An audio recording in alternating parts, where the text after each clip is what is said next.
Detik-detik Kejari Palembang geledah kantor Perkimtan soal kasus korupsi, tak ada OTT.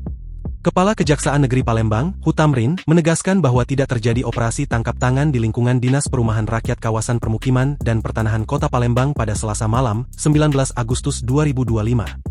Tidak ada OTT di Perkimtan, namun saat itu tim penyidik Pitsus Kejari Palembang memang melakukan penggeledahan, ujar Hutamrin, Rabu sore, 20 Agustus 2025.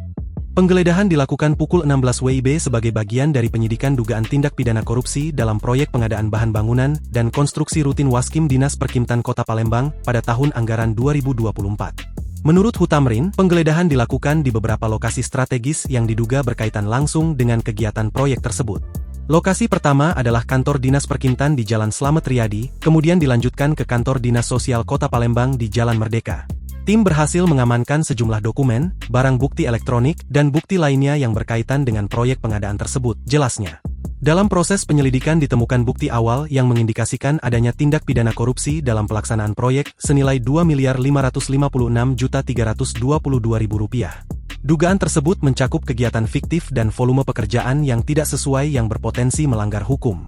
Proyek ini mencakup pengadaan bahan bangunan di 131 titik. Kami akan melakukan verifikasi lapangan untuk mencocokkan data pertanggungjawaban, tambah Hutamrin. Kejari Palembang menegaskan bahwa proses penegakan hukum akan dilakukan secara profesional dan proporsional. Ia juga mengajak seluruh pihak untuk bersikap kooperatif demi mewujudkan tata kelola pemerintahan daerah yang bersih, transparan, dan akuntabel. Download Tribun X sekarang. Menghadirkan lokal menjadi Indonesia.